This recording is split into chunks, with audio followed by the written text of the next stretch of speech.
É comum dentro da história vermos os fatos se misturarem com a fantasia e lendas, fazendo com que lugares, e no caso desse vídeo figuras históricas, que existem muitas dúvidas se elas realmente existiram. E esse é um tópico bastante interessante que carrega diversos casos que eu acho que seria legal falar aqui. Então, sem mais explicações, vamos conhecer algumas pessoas que talvez nunca existiram.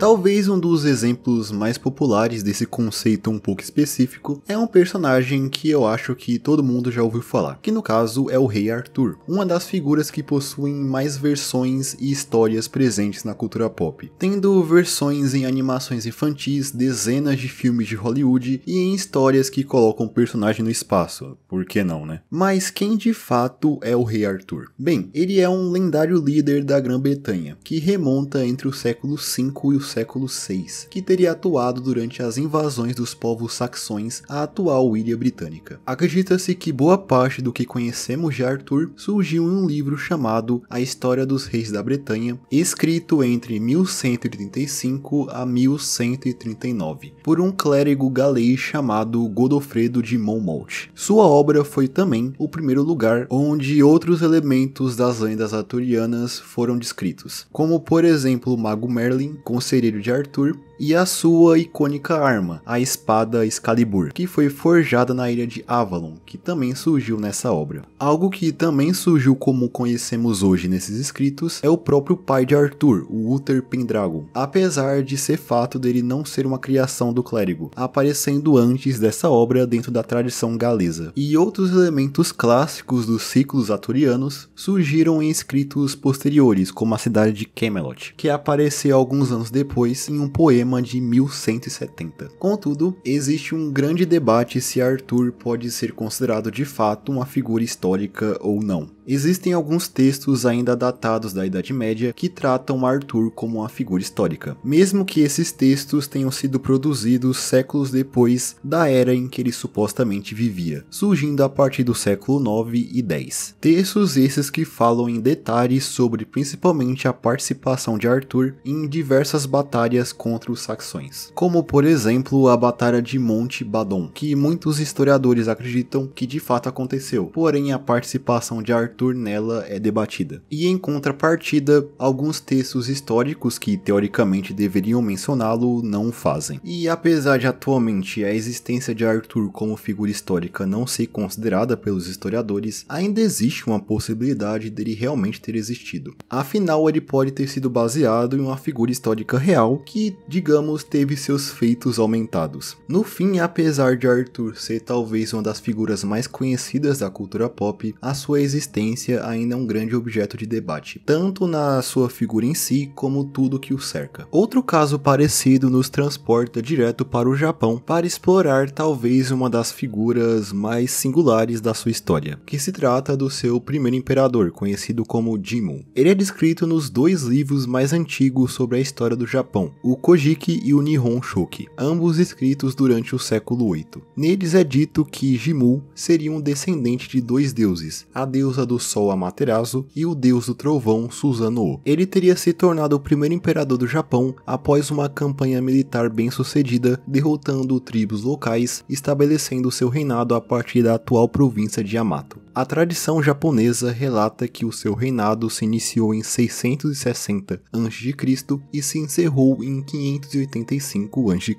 Esses mesmos escritos dizem que Jimmu viveu por 126 a 136 anos. Como visto, a história de Jimmu não parece muito um relato histórico, mas sim uma história mitológica, e é o que alguns historiadores acreditam que seja. Existem muitas dúvidas sobre a existência de Jimmu, e não só ele, mas também os 9 primeiros imperadores do Japão, segundo a linha tradicional de sucessão, que são todos considerados imperadores lendários. O primeiro deles que existem evidências mais sólidas que ele realmente existiu é o 10º imperador, chamado Shujin, mas ainda assim não é uma certeza. O O real primeiro que acreditam que factualmente existiu foi o 29º imperador, conhecido como Qin Mei, o primeiro a possuir datas precisas sobre o seu reinado, reinando de 539 a 571, quase 100 anos depois do suposto reinado de Jimmu. Ainda assim, não é descartada a ideia de que, assim como no caso do rei Arthur, existiu uma figura histórica que inspirou a figura mitológica de Jimmu, sendo possivelmente o real primeiro imperador do Japão. Inclusive, voltando a falar da Grã-Bretanha, muitos reis da ilha, que é hoje o Reino Unido, possivelmente nunca existiram, como é o caso do dito primeiro rei a governar a Grã-Bretanha, o rei Brutus de Troia, que também apareceu no livro escrito por Godofredo, o cara do rei Arthur. Segundo esse texto, Brutus seria um descendente, um neto ou bisneto do herói de Troia Enéas, que é um personagem que aparece tanto na Ilíada de Homero, quanto principalmente em Eneida de Virgílio, onde ele é a figura principal. É dito também que o nome Bretanha tenha se derivado do nome Brutus. Enfim, esse é um dos vários reis lendários e semi-lendários da Bretanha, que a maioria deles apareceram pela primeira vez na obra de Godofredo de Monmouth, que a esse ponto você já deve ter percebido que não é uma fonte histórica muito considerada. E também a Suécia carrega em sua história reis que talvez não tenham existido, dadas as fontes em que eles são documentados terem sido produzidas muitos anos depois dos seus supostos reinados. Todos esses reis lendários antecedem o primeiro rei considerado histórico, o Érico VI, também conhecido como Érico o Vitorioso, que reinou de 970 a 995. Dentre os reis lendários temos, por exemplo, o Ragnar Lothbrok, que você deve conhecer pela série Vikings, e também o seu pai Sigurd Ring.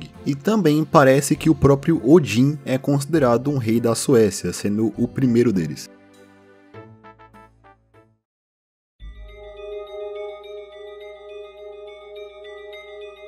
Agora, saindo dos reis e imperadores lendários, vamos para um caso que é bastante polêmico, digamos assim. Afinal, existe uma história que surgiu na Idade Média sobre uma mulher que ficou conhecida como a Papisa Joana, que, segundo a lenda, seria a primeira e única mulher a ter sido elegida como papa. Essa história surgiu em crônicas datadas do século XIII, que rapidamente se espalharam por toda a Europa. É dito que ela teria sido papa durante a Idade Média, por 2 ou 3 anos, mais especificamente entre o Papa Leão IV e o Bento III, durante os anos de 850, sendo que ela teria conseguido esse título se disfarçando de um homem. Após o fim do seu reinado, ela teria sido apagada da história pela igreja. Não se sabe exatamente onde essa crônica foi feita, mas ela é teorizada por ser uma espécie de sátira contra a igreja católica, sendo que hoje poucos consideram que Joana realmente existiu ou que houve algum personagem histórico que a inspirou. Mas de qualquer forma, a Papisa Joana também possui algumas representações na cultura pop, como no filme Pope Joan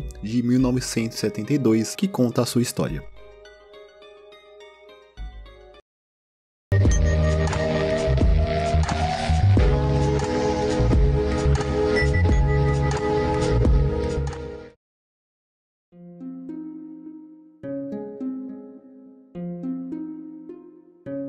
E se aproximando um pouco do presente, existem algumas figuras lendárias que podem ser encontradas dentro do folclore dos Estados Unidos. O primeiro deles é o John Henry, que teria vivido durante a segunda metade do século XIX. Ele teria sido um escravo liberto que trabalhava em construções de ferrovias, e a sua função era martelar brocas de aço contra pedras para fazer buracos onde explosivos eram colocados para abrir túneis entre as montanhas. Sua história era contada através de uma canção folclórica que levava o seu nome, e ela contava da disputa de John contra uma máquina a vapor para ver quem conseguia fazer perfurações mais rápido na construção de um túnel. Segundo a história, John teria morrido de exaustão competindo contra a máquina, se tornando assim um símbolo dos trabalhadores na luta contra a automação. A figura de John Henry é amplamente considerada apenas como um personagem folclórico, porém há quem levante a possibilidade dele ter realmente existido, mas com a história bem diferente da contada na lenda, já que a sua versão histórica pode não ter morrido de exaustão durante uma disputa, mas sim de alguma doença. Existe também a busca para encontrar o túnel onde John teria morrido, com diversos candidatos espalhados pelos Estados Unidos, como o túnel Big Bend, localizado no estado da Virgínia Ocidental. E uma outra figura do folclore americano se trata do Paul Bunyan, que é também uma lenda compartilhada com o Canadá. Paul é descrito como um grande lenhador que era tão grande e forte que podia moldar paisagens, tendo poderes super-humanos. Sua lenda foi transmitida principalmente de forma oral através de lenhadores e pessoas que trabalhavam nas florestas durante o século XIX, posteriormente sendo popularizado pelo escritor William B. Loughead em 1916. Um dos atributos mais conhecidos da lenda de Bunyan, além do seu visual, que remonta à aparência clássica de um lenhador, é o seu pet, conhecido como Baby, que é um boi azul que é frequentemente visto em representações de Bunyan, como em estátuas espalhadas pelo país. E algo interessante é que muitas outras profissões possuem o seu próprio herói lendário no folclore da América do Norte, como é o caso do Joe Magarat, presente em lendas oriundas do centro-oeste dos Estados Unidos, contada principalmente por metalúrgicos, o qual é retratado como um imigrante eslavo que trabalhou como metalúrgico que era dotado de uma força desumana, sendo uma grande representação dos desafios dos trabalhadores imigrantes, principalmente na indústria do aço, além de uma figura conhecida como Alfred Bulltop Stormalong, relacionada à náutica, com sua lenda oriunda do estado do Massachusetts, sendo também um gigante que navegava em um grande veleiro que era tão grande que os seus mastros podiam tocar a lua. E quando vamos para o Brasil, encontramos uma lenda semelhante, que está presente na tradição oral do estado de Minas Gerais, que conta a história de Chico Rei. Ele era um rei de uma aldeia no Congo, que foi capturado por comerciantes de escravos e levado até o Brasil durante o século XVIII, para trabalhar na mineração como escravo. A história diz que, após anos trabalhando, ele conseguiu comprar a sua liberdade, além de conseguir comprar sua própria mina de ouro.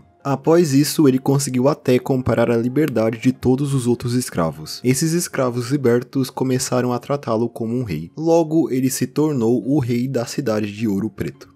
Assim como os outros que foram mencionados nesse vídeo, não existem evidências de que Chico Rei tenha realmente existido, também sendo considerado apenas um personagem folclórico.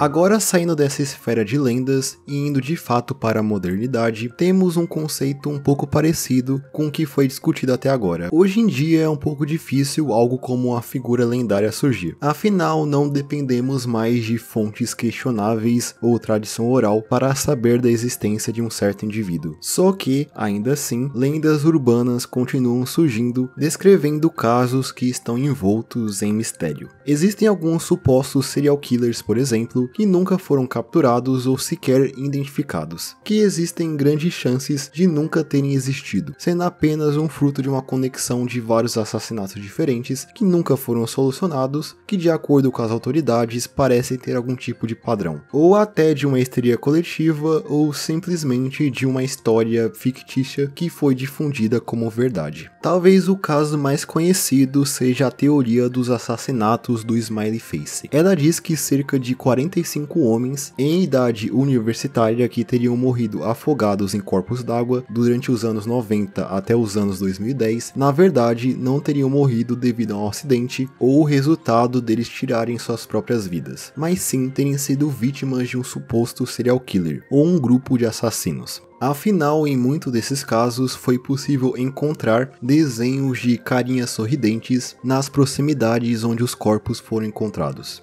Dentre as possíveis vítimas desse assassino, estaria casos como o do Brian Welsing, o Todd Gabe e o Tommy Bolt. Esses casos possuem muitas semelhanças, como eles terem desaparecido após uma noite bebendo em um bar, tendo encontrado seu corpo sem vida algum tempo depois em um lago ou um rio. Em todos eles, uma pichação de uma smiley face foi encontrada próximo ao local onde seus corpos foram encontrados. A teoria interligando esses casos foi desenvolvida pelos detetives Kevin Lennon e Anthony Duarte, que estudaram por anos casos que poderiam se encaixar nessa teoria. Porém, ela não é bem aceita hoje por outras forças policiais que não veem conexões entre os casos, acreditando que a maioria dos afogamentos se deu pelo indivíduo estar embriagado e ter acidentalmente caído em um corpo d'água, e os tais grafites dos rostos sorridentes seriam puras coincidências, já que uma smiley face não é um símbolo tão específico assim, além de que não existe uma constância no estilo desses grafites. Logo, a teoria não é considerada para explicar os casos que estão relacionados a ela, apesar de muitos ainda acreditarem na existência desse serial killer ou grupo. Em 2020 saiu um filme que é levemente inspirado nessa história, chamado Smiley Face Killers. E também nós temos um caso oriundo da Polônia, onde existe a história de um serial killer chamado Lucian Staniak, também conhecido como a Aranha Vermelha. De acordo com a história, ele teria atuado entre os anos de 1964 a 1967. Ele tinha como vítimas principalmente as mulheres, e é dito que ele enviava cartas para a polícia local comentando sobre os seus crimes e falando sobre o quão incompetente era a polícia por não conseguir pegá-lo. Ele escrevia essas cartas com o sangue das suas vítimas. Porém, apesar disso, a polícia conseguiu capturá-lo em 1967. Ele foi identificado após tirar a vida de uma mulher que era sua colega em um grupo de arte. E a partir de uma investigação, a polícia encontrou pinturas suas que retratavam os seus crimes. Logo após investigar o seu passado recente, eles descobriram que Staniak era o assassino que eles buscavam. Ele foi condenado pela morte de 20 mulheres, a maioria delas mortas em estações de trem. Pelos seus crimes, ele foi considerado até um Jack Estripador moderno. Era previsto que ele fosse sentenciado à morte, mas ele no fim foi considerado clinicamente insano, sendo sentenciado a passar o resto da sua vida em um hospital psiquiátrico. As informações sobre Staniak são bastante escassas na internet, e dada a natureza dessa história, era esperado que vários locais falassem sobre esse caso. Porém, você encontra a história de Staniak principalmente em sites que dão aquela vibe bem creepypasta. Só que a história aparece em alguns livros que compilam casos de serial killers, sendo que em nenhum deles é mostrado uma foto sequer dele. E já que esse é um caso relativamente recente, uma imagem do indivíduo era esperado, mas ela simplesmente não existe. E olha que ele é mencionado em dezenas de livros sobre crimes reais, como consta no Google Books, e parece que todos eles o tratam como uma figura real. Mas pelo visto, toda a história sobre a Aranha Vermelha é fictícia. Não se sabe ao certo quem criou Staniak, porém os créditos são geralmente atribuídos principalmente aos escritores sobre crimes reais Michael Newton e Collie Wilson, que possuem em seus trabalhos menções a Staniak. E assim como o caso do Smiley Face, a história de Staniak também virou filme em 2015 na produção polonesa chamada A Aranha Vermelha.